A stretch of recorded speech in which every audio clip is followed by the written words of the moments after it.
Bueno, muy buenas tardes para todas y para todos.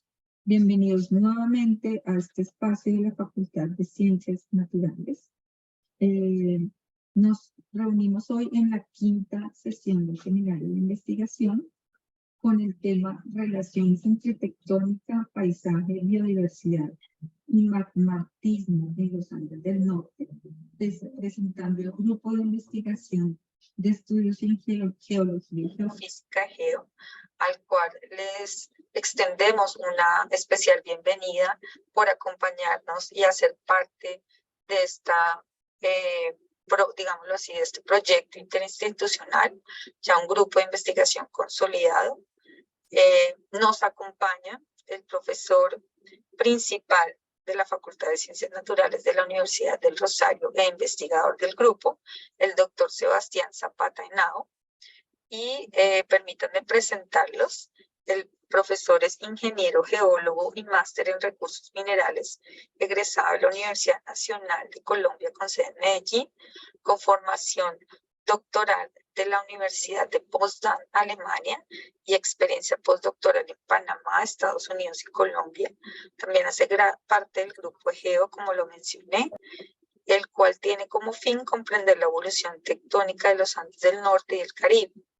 Su investigación se ha basado en el uso de múltiples técnicas para reconstruir la evolución del paisaje y la paleogeografía a escalas que van desde los miles hasta millones de años, centrándose en entender los procesos tectónicos que ocurren a niveles someros de intermedios de la corteza y que controlan la evolución espaciotemporal del relieve y los sistemas sedimentarios.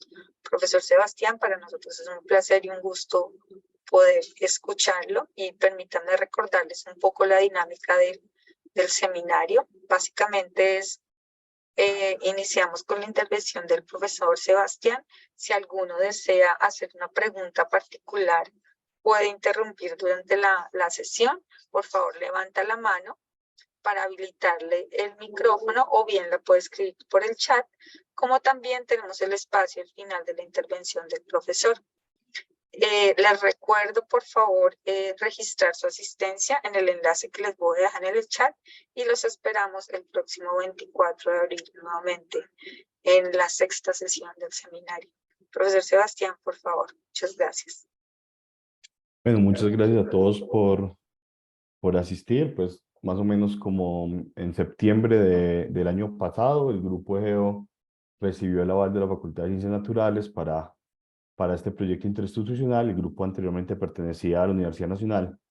Entonces, con la dirección de investigación, dijimos que necesitamos hacer una actividad de divulgación del grupo, ¿cierto? Para presentarlo dentro de la universidad y como más o menos contarles un poquito de lo que hacemos. Entonces voy a hablar un poquito del grupo, luego vamos a hablar un poquito de geología también, y al final pues vamos a mostrar algunos ejemplos que seleccioné, que considero pues que pueden ser interesantes o por lo menos representativos, como para que también nos hagamos a una idea. Así que no va a ser pues solo como una charla muy política. Entonces, simplemente para presentarles el grupo lo crean en 2010 el profesor Agustín Cardona y Gaspar Monsalve de la Universidad Nacional. Yo era estudiante de maestría, si no estoy mal en esa época, y desde eso pues el grupo ha ido siendo bastante activo a nivel nacional. Tienes categoría 1 de MinCiencias, ha publicado pues una gama de artículos que han sido productos de varias maestrías, y ha tenido participantes que incluso hoy en día se encuentran tanto en otros espacios de investigación, aún están en el grupo, o incluso algunos ya están en la industria. Dentro de lo que hace el grupo, pues siempre ha tenido, bajo la dirección de los profesores Cardona y Gaspar Monsalve, ha tenido como una filosofía muy de multitécnica, ¿cierto? Es como nos gusta combinar muchas técnicas para entender como fenómenos geológicos a varias escalas, ¿cierto? Escalas orogénicas, escalas de continente, ¿cierto? Incluso escalas mucho más reducidas. Y entre las técnicas, no sé si a algunos no les suena mucho, pero hemos hecho cosas con geología estructural, paleomagnetismo, geofísica, tectónica, estratigrafía, procedencia de sedimentos, análisis de cuencas, geoquímica y geocronología. Actualmente algunos de ellos nos acompañan acá, entonces creo que también vale la pena ¿cierto? Como la configuración actual del grupo de investigación, que incluye, pues, como ya les dije, profesores, pues, dos profesores de la Universidad Nacional y yo que estoy afiliado a la Universidad del Rosario. Luego tenemos una pasante postdoctoral, un estudiante de doctorado, 5 estudiantes de maestría y varios estudiantes de pregrado que se encuentran involucrados en el grupo. Pero el grupo, pues, como también a través de los años ha como logrado construir bastantes amigos, por decirlo de alguna manera, y colaboradores de otras universidades, ¿cierto? Con los cuales hemos tenido acceso, pues, a discusión y a hacer proyectos. Hemos trabajado en múltiples cosas y son investigadores de Panamá, Estados Unidos, Brasil, Alemania, Italia y también como, por supuesto, investigadores locales. Entonces, bueno, eso es más o menos como una idea muy corta del grupo de Geo, ¿cierto? Ahora, para empezar, pues ya a hablar un poco más de geología, yo voy a empezar desde algunos conceptos básicos y voy a ir escalando un poco hasta que podamos llegar un poquito de pronto a mirar los ejemplos.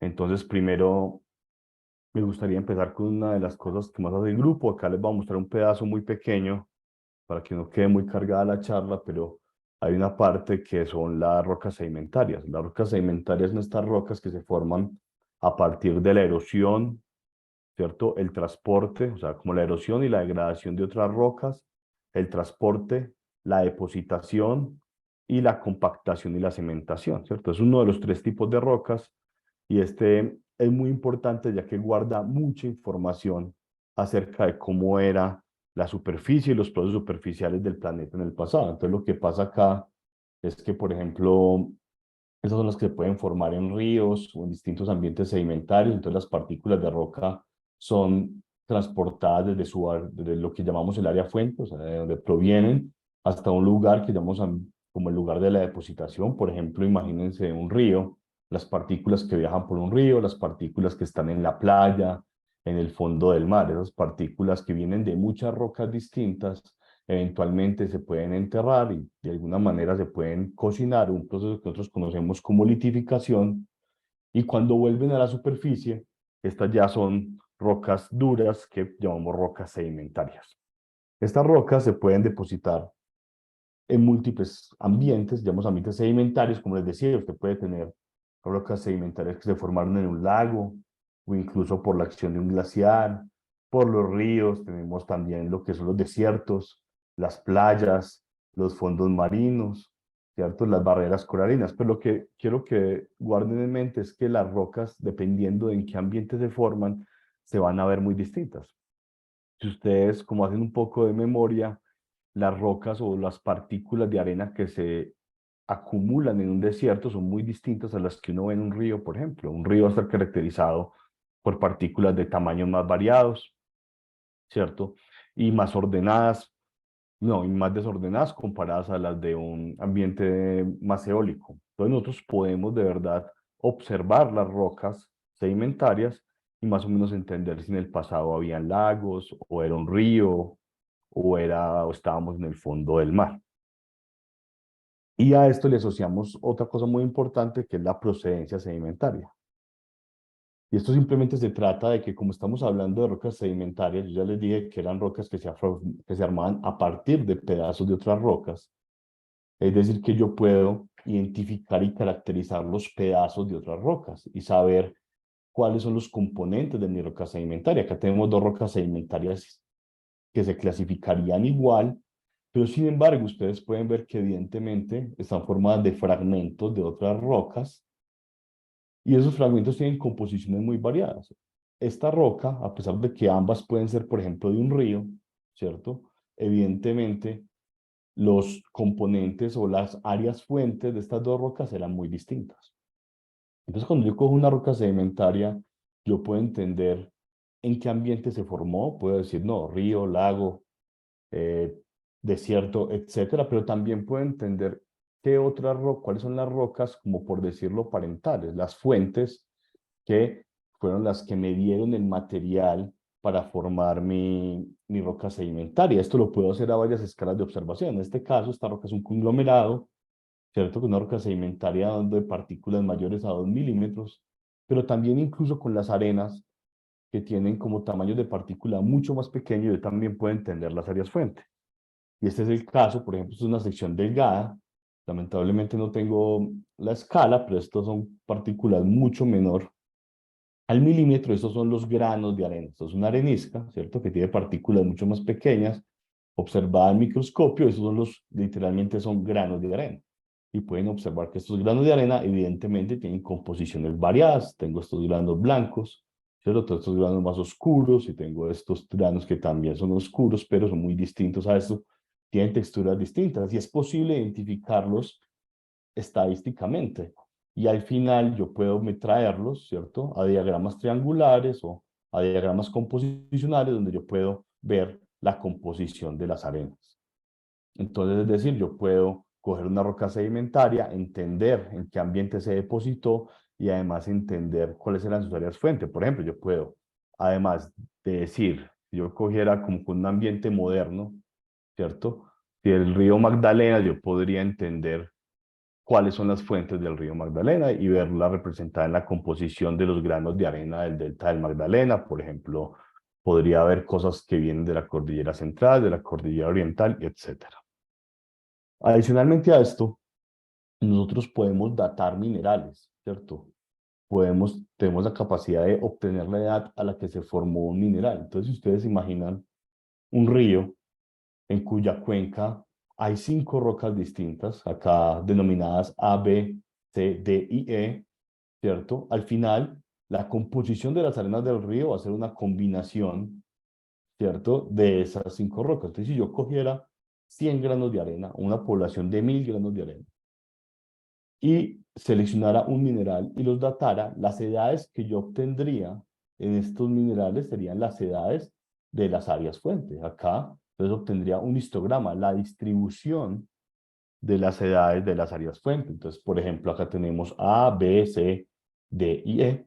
Este asume que las proporciones de contribución de estos áreas fuentes son iguales para el río. De igual manera, por ejemplo, si A es un volcán, ¿cierto? Pero como tenemos el ejemplo hoy del Ruiz, que está botando ceniza, ¿cierto? O sedimentos o materiales que se acaban de formar, y esto también entra en la cuenca. Entonces la edad de A, ¿cierto?, va a ser muy cercana a la edad de sedimentación del río, ¿cierto? Y de esta manera es un método en el que podemos acotar las edades de las rocas sedimentarias. Las edades de las rocas sedimentarias son difíciles porque ustedes tienen que pensar que los materiales de una roca sedimentaria no se forman, la mayoría no se forman cuando se forma la roca sedimentaria, son heredados de las áreas fuente. Entonces, cuando yo quiero hacer una datación, es complicado, pero por lo menos yo sé que la roca fuente tiene que ser más joven, ¿cierto?, que la roca sedimentaria se tuvo que haber formado después del área fuente más joven. Es decir, si estas son la distribución de edades, ¿cierto? Imaginemos que las viejas van hacia la derecha y A es la más joven, la roca sedimentaria se tuvo que haber formado luego de A, es decir, luego de este evento volcánico. Y eso es lo que nosotros llamamos máximos depositacionales. Si yo tengo acá varias rocas sedimentarias que se formaron una encima de la otra, eso llamamos una sección estratigráfica, ¿cierto? Entonces, una roca se forma encima de la otra, la que está abajo es más vieja y la que está arriba es más joven, ¿cierto? Yo puedo datar 100 minerales de cada roca, ¿cierto? Y la roca sedimentaria tiene que ser más joven que el área fuente más joven. Acá en este ejemplo pueden ver como las poblaciones más jóvenes, esto es edad, acá aumenta, acá disminuye, se van haciendo más jóvenes a medida que voy hacia arriba, mostrando que las rocas sedimentarias se vuelven más jóvenes hacia el tope de lo que llamamos esta sección estratigráfica. Entonces tenemos varios modos de aproximar este tipo de problemas. Entonces nosotros tenemos un lugar de depositación donde llegan todos los materiales de la roca sedimentaria, ¿cierto? Y en casos excepcionales, en algunos casos, ¿cierto?, las edades de las áreas fuentes son muy parecidas a las de la depositación. ¿Por qué? Porque los minerales, por ejemplo, en un volcán se están formando. Pues esto es una nube de ceniza, la nube de ceniza cae en el río, ¿cierto? Y luego los granos quedan en la roca sedimentaria y el tiempo que pasó entre esta erupción volcánica y la sedimentación es corto. Por lo tanto, en esos casos yo puedo llegar a interpretar, ¿cierto?, que mis edades, las edades de los granitos de arena o de los minerales dentro de la arena son similares a las edades de depositación. Pero hay casos más complicados en los que yo simplemente puedo coger un área fuente, ¿cierto?, erodarla, lo que llamamos retrabajarla, y este grano puede durar bastante tiempo, pues no, un tiempo considerable, ¿cierto?, en el sistema sedimentario hasta que finalmente llega a la roca sedimentaria. Entonces acá, con estos conceptos, les voy a presentar el primer caso, que incluso este artículo, este trabajo lo alcanzamos a hacer como ya cuando el grupo hacía parte, pues como de la infraestructura investigativa de la universidad, el trabajo que lideró Juan Sebastián Jaramillo, que es estudiante de doctorado de la Universidad Nacional, y que yo también tuve la oportunidad de participar, y la historia es algo así. Entonces tenemos un evento que es lo que se llama el PTM, ¿cierto? El Paleocene Thermal Maximum. El Paleocene Thermal Maximum es un periodo de tiempo muy corto entre el Paleoceno y el Eoceno, y ahí viene la P y la E, en el que la temperatura del planeta se incrementó a gran velocidad, como más o menos 4 o 5 grados, ¿cierto? Más o menos hace 55,8 millones de años, y se incrementó debido a un aumento muy significativo del CO2 en la atmósfera, y este evento es clave en la historia del planeta porque es el análogo más cercano que tenemos de que el planeta haya experimentado algo parecido, ¿cierto?, a lo que está experimentando hoy. Entonces acá lo tenemos, todas las temperaturas, y es este pico, ¿cierto? Este pico de alta temperatura que de alguna manera define el límite entre dos periodos geológicos llamados el Paleoceno y el Eoceno.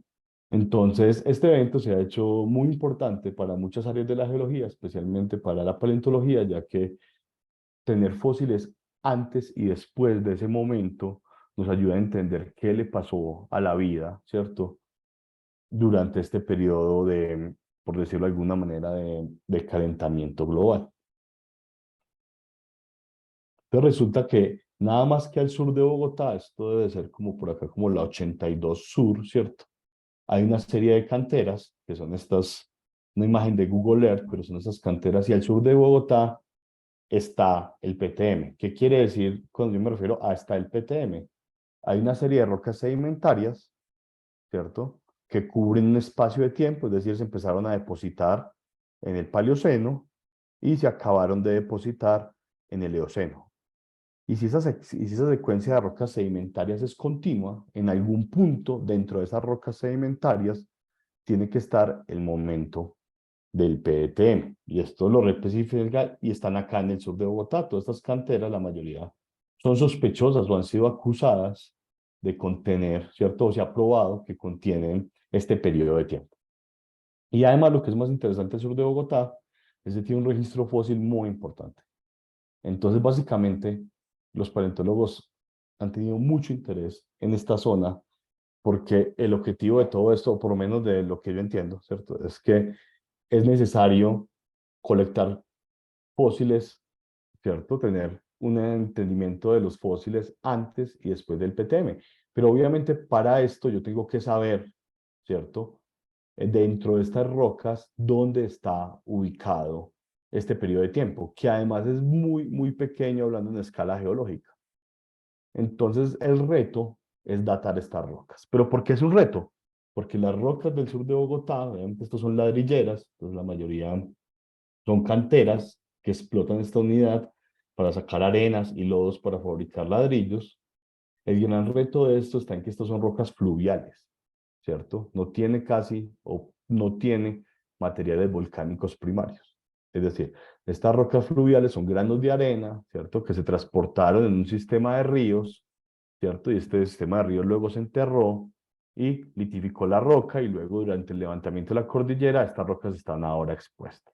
Porque esto es un problema, porque la mayoría de materiales que están dentro de estas rocas o de minerales se formaron antes, ¿cierto?, de la depositación. Y nosotros queremos saber, es al momento de la depositación, cuál es la edad de estas rocas, que es la que nos va a decir cuáles fósiles o cuáles de los fósiles que han encontrado es estaban antes o después de este periodo de calentamiento global.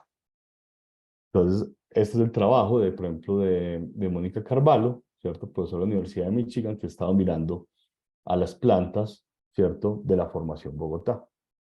Y uno de los retos de estas plantas es saber cuáles o qué unidades de estas están, ¿cierto? Ubicadas temporalmente, ¿cierto? ¿Dónde están y cuál es la edad, ¿cierto? En la que estas plantas hacían parte de la cobertura vegetal del planeta y cuál es la relación de esa edad, ¿cierto?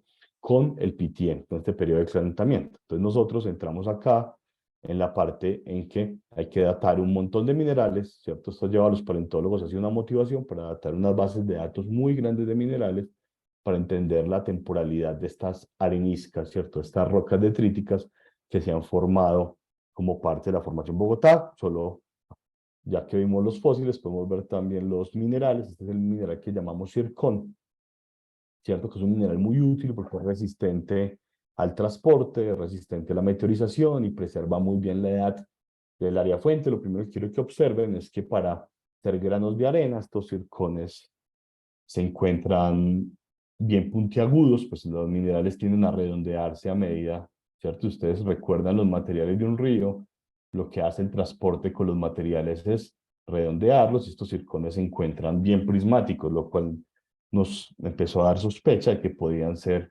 volcánicos, a pesar de que las rocas no son volcánicas, puede ser de origen volcánico, y recuerden que en este caso, cuando hay un origen volcánico, ¿cierto? Los minerales pueden tener edades muy parecidas a la edad de sedimentación de las rocas sedimentarias, por lo cual nos fueron bastante útiles. Y como dato de color, pues también las texturas, ¿cierto? De estos granos son estas texturas oscilatorias que muestran que estuvieran como creciendo, ¿cierto? Por nucleación en un magma. Y son texturas que también hacen como referencia a la naturaleza magmática de las rocas.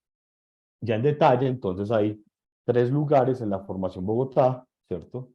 Hay uno que es este, o sea, amarillo con amarillo, en el que, en esta columna, en el que sabemos que hay una excursión isotópica que representa el PTM, pero acá lamentablemente no hay edades de geocronología o de estos minerales de zircón. Y tenemos otras 2 secciones, que es la azul, que es esta, y la verde, donde se han hecho varias dataciones de zircón. Los resultados han sido alentadores, ¿cierto? Porque se ha logrado ubicar las zonas dentro de las secciones sospechosas de contener el PTM, pero lamentablemente hay problemas porque el PTM fue un periodo tan restringido de tiempo que incluso con los métodos de más alta resolución no ha sido posible determinar el estrato o la roca que exactamente representa el PTM.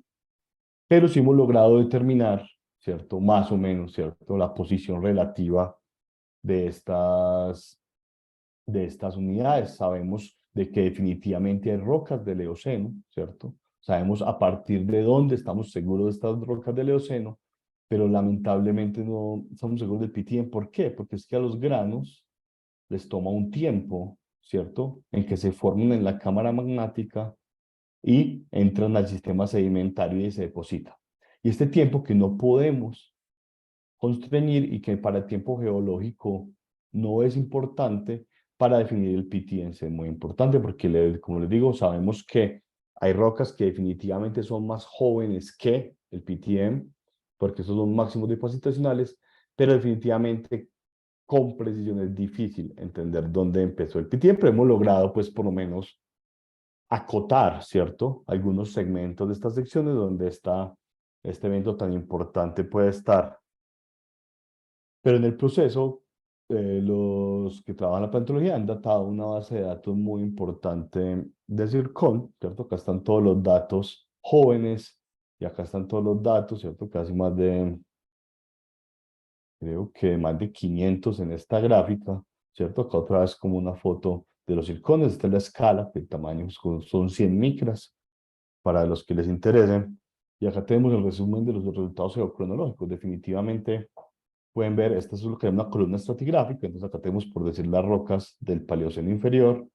Acá ya está el Eoceno y son las rocas de la formación Bogotá. Entonces sabemos que definitivamente hay un lugar, ¿cierto? Donde ya estamos seguros de que estamos en el Eoceno, ¿cierto? Pero exactamente dónde comenzó o dónde está el límite creo que es difícil de asegurar desde los circones, pero sí hemos visto que hay como unas firmas muy claras, hay tres firmas muy claras en esta unidad, hay una firma, ¿cierto?, de la base, y luego por acá en algún punto empieza el magmatismo, y pueden ver que inmediatamente todos los granos formados en los volcanes entran a los ríos, ¿cierto? Y casi que dominan las poblaciones de los ríos. Y este patrón en el que a medida que voy apilando rocas sedimentarias, se me van volviendo a las edades, es decir, con más jóvenes, ¿cierto? Es un patrón que es característico de la actividad volcánica cerca a los ríos. Entonces yo tengo un río que estaba lavando como áreas viejas, ¿cierto? O áreas fuentes más viejas y de repente un volcán entra en actividad, empieza a meter ceniza y productos volcánicos en los ríos, inmediatamente me cambia, ¿cierto? La composición. Pero como dicen por ahí, los problemas de algunos son oportunidades para otros. Más allá del PTM, toda la base de datos que se generó en la búsqueda de este nivel estratigráfico o de esta roca, ¿cierto? O para acotar estos fósiles, tenían mucha información, porque tenían información de unos volcanes del pasado que ya están erodados. O sea, estos volcanes que produjeron estos circones, de alguna manera ya no están. Porque cuando la cordillera se levantó, estos se erodaron y se perdió el registro. Y además de la edad, a cada grano de circón que yo tengo, le puedo sacar un montón de elementos o composiciones químicas que son de alguna manera reflejo, ¿cierto?, de la naturaleza de estos volcanes. Por estos días los volcanes han estado muy de moda, pero los que han mirado algo saben que hay volcanes de distintos tipos, que los explosivos, que los no sé qué. Y entonces este es como un registro, o sea, casi que es de los pocos registros que tenemos de los volcanes que estaban activos durante el Paleoceno y el Eoceno. No los voy a agobiar con los detalles, pero por ejemplo acá tenemos cada punto es un grano de circón y tenemos la edad en el eje X y para cada gráfico el eje Y representa distintas razones isotópicas, ¿cierto?, de distintos elementos. Para no entrar en detalle, que no sea muy agobiante, lo único que les quiero decir es que hay un incremento aparente, ¿cierto?, en la diversidad de las composiciones. Es decir, hay un punto en el que vean composiciones muy homogéneas y luego, ¿cierto?, los circones de alguna manera tienen rangos composicionales más grandes, se ve en varias gráficas y parece ocurrir al mismo tiempo. En esta, por ejemplo, que es el contenido de uranio, tenemos como bajo uranio y al final no es que cambien, pero empiezo a tener como fuentes nuevas, ¿cierto?, que no habían antes. Y esto para varios gráficos. Entonces, ¿qué podemos inferir de esos granos, de esos volcanes que ya no están? Lo que entendimos haciendo cálculos a partir de la química, yo puedo derivar cosas como el espesor de la placa tectónica, acá está en kilómetros, y la temperatura de los magmas. Entonces ya entendemos que teníamos, ¿cierto?, unos magmas que eran relativamente fríos, este grupo de circones, magmas fríos que se formaron en partes más delgadas de la corteza, y teníamos unos circones que representaban cortezas muy gruesas, ¿cierto? O sea, este es el espesor de la placa tectónica, entre 60 y 80 kilómetros, y temperaturas más calientes, y además teníamos otro grupo que no es tan robusto estadísticamente, que también representaba altas temperaturas y niveles delgados a intermedio de la corteza. Y la conclusión de esto es que los circones eran muy diversos para venir de un solo volcán. Yo no podía tener que el mismo volcán no me puede formar, no puede tener magmas a 700 y a 900 grados, y tampoco puede estar en espesores de corteza entre 40 y 80.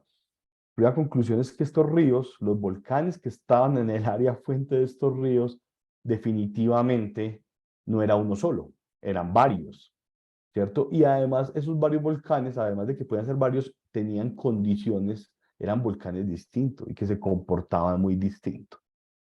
Y esa fue la primera conclusión poderosa de este artículo. Y esto ocurre, y además estos circones también representan el comienzo de la actividad magmática después de un periodo en el que Colombia aparentemente, o lo que era el continente en esa época, no tenía actividad magmática.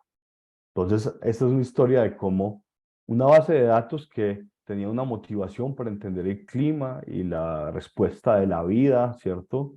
A cambios claves en el planeta, también acabó contándonos la historia de unos volcanes que ya no tenemos y de cómo era el magmatismo en el pasado. Y cierto, y todos hemos estado en las noticias sobre decir la importancia que pueden tener estas cosas. Y este es como un modelito que de pronto es enredado, pero solo quiero que piensen que, imagínense que estos son los ríos y esta es como las arenas de la formación Bogotá, y acá hay un montón de volcanes.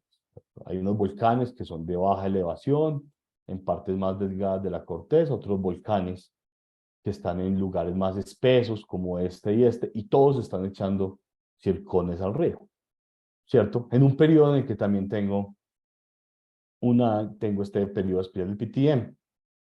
Y también abajo de la corteza están pasando un montón de cosas, porque además estoy generando magmas muy calientes, que puede ser porque la corteza se está descascarando, o sea, hay pedacitos que se están cayendo, ¿cierto? Y además tengo ingreso de magmas fríos.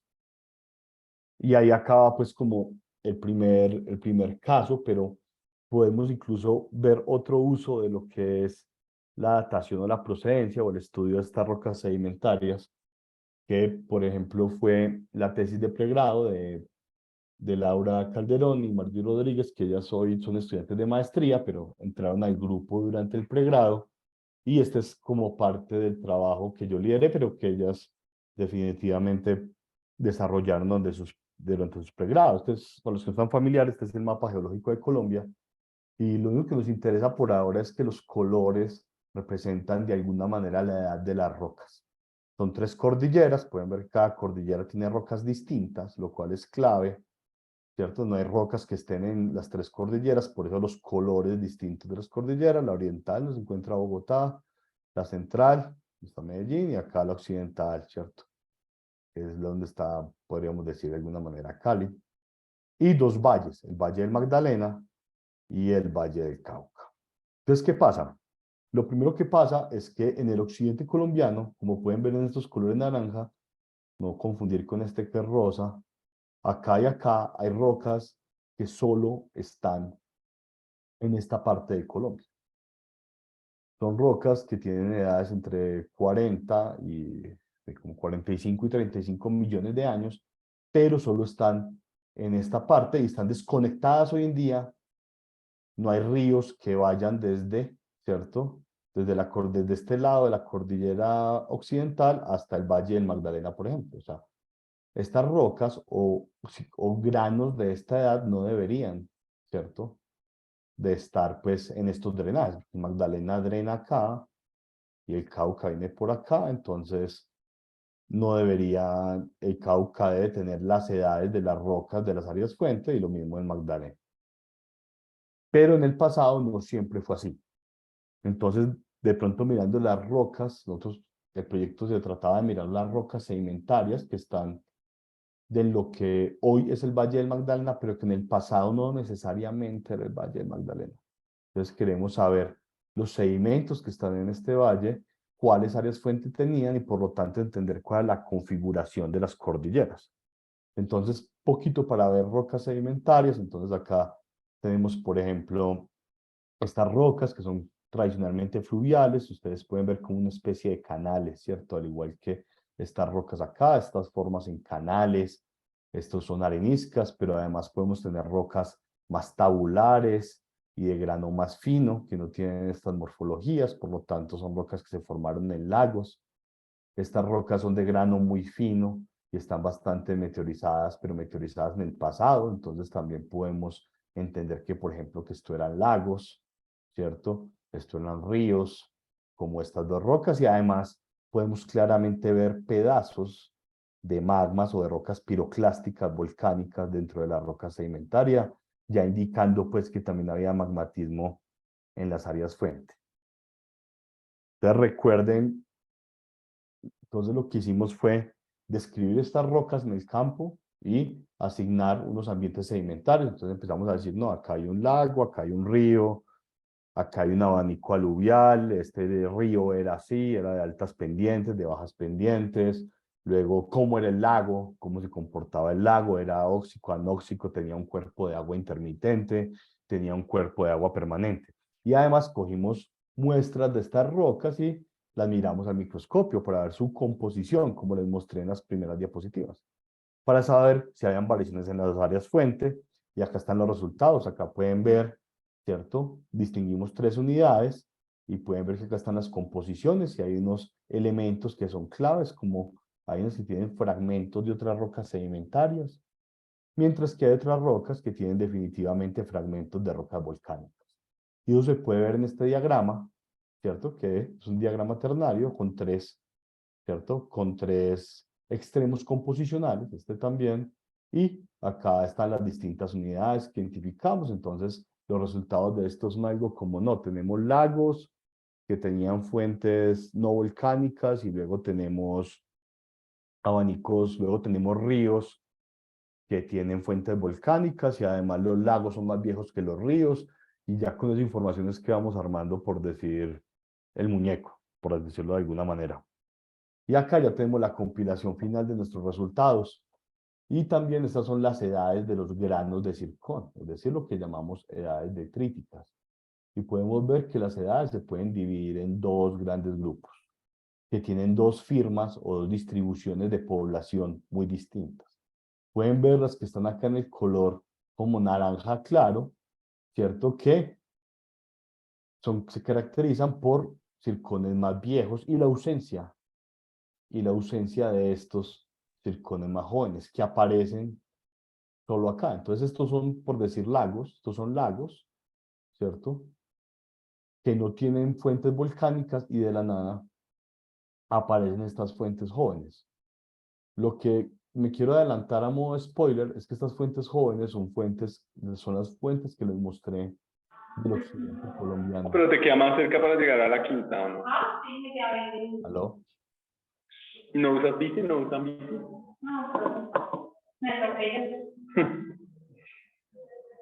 ¿Podemos cerrarlo? ¿Pero si descansaron o qué? Por favor, Jonathan, silenciar el... Ya, perdón, profesor, qué pena con usted. Tranquila, nos pasa a todos. Bueno, entonces estas nuevas fuentes, ¿cierto? Son las fuentes del occidente colombiano, ¿cierto? Entonces hay un cambio en los sistemas sedimentarios, hay un cambio del ambiente sedimentario, pasando de lagos a ríos, y luego esos ríos están trayendo granos de arena de otra zona muy distinta del país. Y básicamente con eso y otras observaciones más en las que no voy a entrar en detalle, simplemente armamos lo que se llama un modelo paleogeográfico, es decir, como una interpretación de cómo era el paisaje en el pasado. Entonces, para estos tiempos, básicamente entendemos las cosas de 2 maneras. Esto es hace 50 a 25 millones de años, ¿cierto? Desde 50 a 25 y luego 18, 16 millones de años. Entonces, interpretamos que la cordillera central de Colombia, ¿cierto? Estaba completamente levantada y continua, y que luego teníamos como unos volcanes, pero los granos de estos volcanes no podían entrar a las cuencas del oriente. Por eso es que estas poblaciones de zircón no están en las rocas del Recuadro Azul. Y por eso es que la composición de las arenas es tan distinta. Luego hay un momento en el que las cordilleras se fragmentan y estos volcanes del occidente empiezan a aportar zircones a las cuencas del oriente. Inmediatamente yo veo todos esos granos representados en un cambio en las poblaciones. Y estas son las rocas que al final les di. Entonces, más o menos la historia de cómo eran tanto el Magdalena y el Cauca para los eventos entre 50 y 10 millones de años. Y luego, en tiempos muy recientes, las cordilleras se cerraron y alcanzaron su forma actual. Entonces, por último, ya esto es una paleografía que tiene mucho interés para entender los procesos geológicos, pero eso también tiene muchas implicaciones en el desarrollo de las especies y de la vida. Obviamente, no es lo mismo tener lagos, ¿cierto? Los lagos que forman este momento, y luego tener cordilleras continuas y discontinuas. Este puede ser, y estas cordilleras discontinuas resultan ser claves para muchas especies, para la migración y conectividad entre especies. Piensen que una montaña puede ser una gran barrera para algunas especies, pero también puede ser un puente, ¿cierto?, para otras especies. Entonces acá entra el trabajo del profesor Cardona y, y nuestra colaboradora, la doctora María José Danín, ¿cierto?, en el que ella es bióloga y trabaja con plantas de alta, pues con palmas de alta montaña o palmas de montaña. Y estas palmas, ¿cierto?, requieren para colonizar nuevas áreas,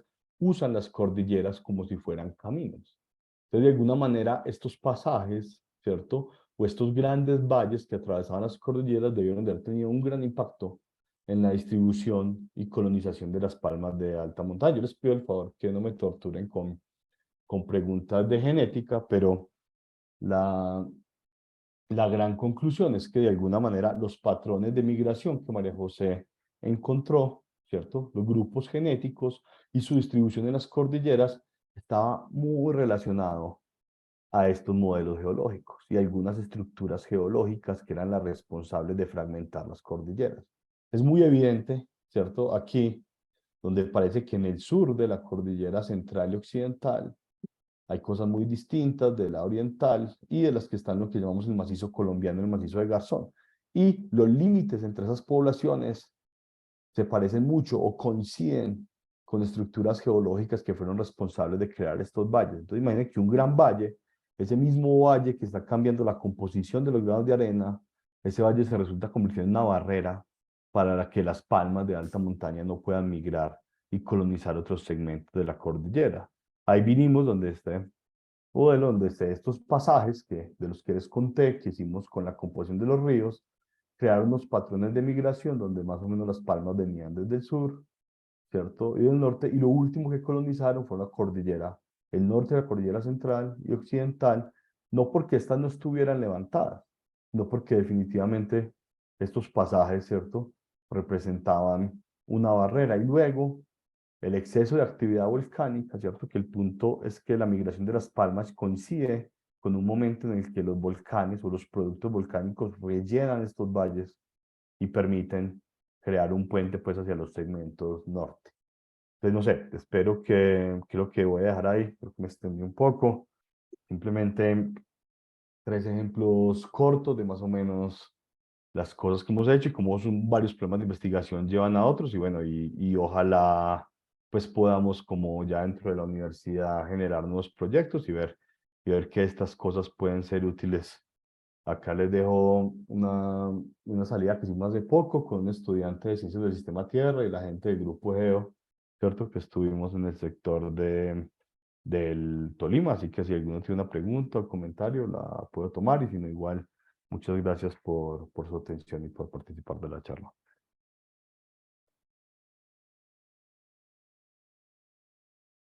Perdón, profesor Sebastián, muchísimas gracias por tan interesante intervención y más también un poco para aquellos que no entendemos, digamos, todos los procesos respecto lo que está sucediendo obviamente en las realidades nacionales. Entonces, fue muy interesante. Y es el momento, por favor, de puedo habilitar el micrófono o bien pueden levantar la mano para algunas preguntas en estos minutos que nos quedan. Entonces, por aquí tenemos 2 mensajes. Muchas gracias. Dice Jimena, ¿van a compartir la grabación? Sí, nosotros lo cargamos normalmente en siempre se publica en la página en YouTube de la facultad, pero y toda vez esté publicado el enlace, podemos enviarlo a la lista de personas, a la lista de asistentes, para que la tengan más a la mano. Muchas gracias, Jimena. ¿Alguna pregunta? Tal vez algún miembro del equipo bueno, Jimena, por favor. Gracias, muchísimas gracias por la presentación. Yo quería preguntarte si dentro de todo lo que tú describes digamos, de la historia geológica de Colombia, ¿en qué puntos específicamente podríamos, si es en los lagos o en las cordilleras o demás, podríamos, digamos, hacer un estudio sobre el cambio climático y predicciones climáticas desde la geología, particularmente pues, pues aplicado a Colombia, la situación de Colombia. Muchas gracias.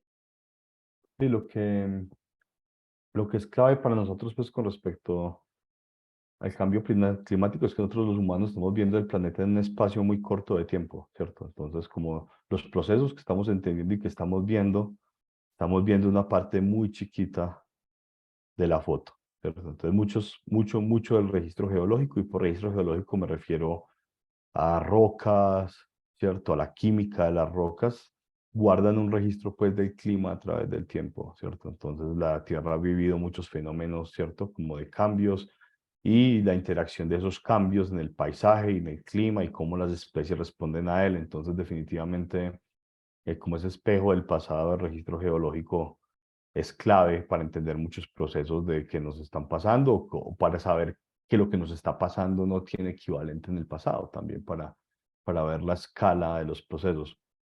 Y qué te digo, como que se use, hay muchas cosas que se usan para paleoclimatología, ¿cierto? Por ejemplo, como los registros de los lagos, por lo general son muy buenos, porque los lagos son sistemas muy sensibles a los cambios en el clima, y hay otro montón de rocas, especialmente sedimentarias, ¿no? Y algunos estudios de química en fósiles, y todo esto son como parte del registro más clave. En Colombia, definitivamente, una de las claves es la paleontología, porque además, ¿cierto? Estamos en un lugar que es un hotspot de diversidad, ¿cierto? Entonces, el origen de esta diversidad y sus relaciones con cosas como el clima y el paisaje, creo que para nosotros son temas de investigación claves, pues, de aquí en adelante. Pero creo que el punto específico, no, en todo, ¿no? ¿Cierto? Especialmente en los tiempos más recientes. Bueno, gracias, profesor. Profesor Juan Manuel, por favor. Hola Sebastián, ¿Qué más? muchas gracias por la charla, muy interesante. Aquí una pregunta de alguien que no sabe mucho de geología, pero estaba viendo en el mapa al final, y espero, me perdí los primeros 5 minutos de la charla, entonces espero que eso no se lo hayas dicho al principio, pero las edades de la cordillera central yo pensé que era más joven que la oriental, pero según veo es mucho más vieja, ¿no? Es como de 50, 60 millones de años. Sí. Y la oriental hay un pedacito que es como lo que es el Cocuy hacia el norte, que también es bastante antiguo, y todo lo reciente es como de Boyacá hacia abajo, más o menos. Sí, Sí, la clave es a qué llamamos cordillera, porque primero, o sea, como hay un tiempo en el que ya es un relieve positivo, ¿cierto? Entonces yo tengo algo que es relieve positivo, y que ya, pues, como los ríos fluyen de eso hacia afuera. ajá. Pero luego, para eso alcanzar las alturas de hoy, entonces uno dice, no, el Cocuy fue relieve positivo hace 60 millones de años, pero eso no es la edad en la que el Cocuy moderno Sí, está. sí, era bajito, Obviamente, digamos. sí, y cómo llegó hasta allá es una historia, ¿cierto? Que viene, pues, entonces, una historia más compleja. Y luego, ¿cierto? A lo largo del rumbo hay historias distintas. Por ejemplo, el norte de la cordillera oriental es distinto a la parte sur. Entonces, más o menos, tenemos una historia en que la interpretación es que lo más viejo de relieve así positivo de los Andes modernos, pues, por alguna manera, es la central, ¿cierto? Como incluso hay gente que ha hablado de 90, 60 millones. Y luego la Wow. central se levanta de una manera más o menos continua, y viene esta época en la que se fragmenta. Entonces, parte del mensaje de nosotros con esto es que definitivamente los patrones de levantamiento de los Andes son más complejos, ¿cierto? Son como unas cosas que se levanta por pedazos y que tiene varios estadios, pero sí es más o menos la central, la oriental, luego la occidental, y luego todas alcanzan alturas más altas. Bueno, súper. Gracias.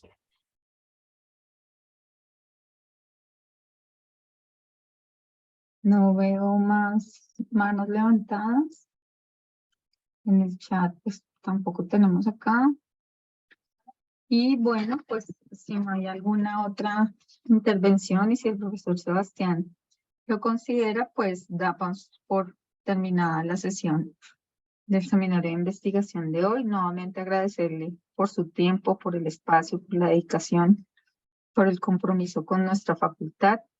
El grupo Egeo, nuevamente bienvenidos y bienvenidas, y estaremos compartiendo próximamente las memorias. Muchísimas gracias, muy buena tarde. Para los que no han almorzado, buen almuerzo, y estamos siempre para colaborar desde la facultad. Muchísimas gracias. Gracias a todos ustedes por participar. Bueno, buena tarde, hasta luego.